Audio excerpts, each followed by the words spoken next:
हेरोदेस राजा के दिनों में जब यहूदिया के बैतलहम में यीशु का जन्म हुआ, तो देखो, पूर्व से कई ज्योतिषी यरूशलेम में आकर पूछने लगे, यहूदियों का राजा जिसका जन्म हुआ है कहाँ है?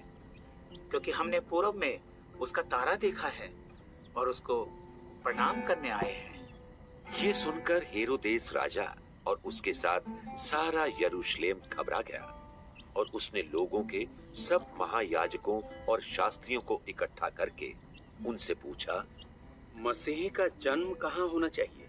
उन्होंने उससे कहा, यहूदिया के बैतलहम में, क्योंकि भविष्यद्वक्ता के द्वारा यूं लिखा गया है, हे बैतलहम जो यहूदा के देश में है, तू किसी रीति से यहूदा के अधिकारियों में सबसे छोटा नहीं, क्योंकि तुझ में से एक अधिपति निकलेगा जो मेरी प्रजा इस्राएल की रखवाली करेगा। तब हेरोदेस ने ज्योतिषियों को चुपके से बुलाकर उनसे पूछा, तारा ठीक किस समय दिखाई दिया था?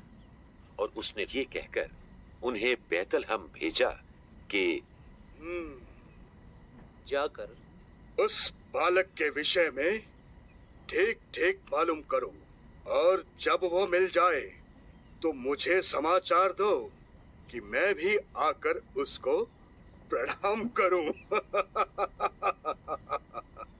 वे राजा की बात सुनकर चले गए और देखो, जो तारा उन्होंने पूर्व में देखा था वो उनके आगे आगे चला और जहां बालक था उस जगह के ऊपर पहुंचकर ठहर गया। उस तारे को देखकर वे अति आनंदित हुए और उस घर में पहुंचकर उस बालक को उसकी माता मरियम के साथ देखा और मुंह के बल गिरकर उसे प्रणाम किया और अपना अपना थैला खोलकर उसको सोना, लोबान और गंधरस की भेंट चढ़ाई। तब स्वप्न में ये चेतावनी पाकर कि हेरोदेस के पास फिर न जाना, वे दूसरे मार्ग से होकर अपने देश को चले गए। उनके चले जाने के बाद प्रभु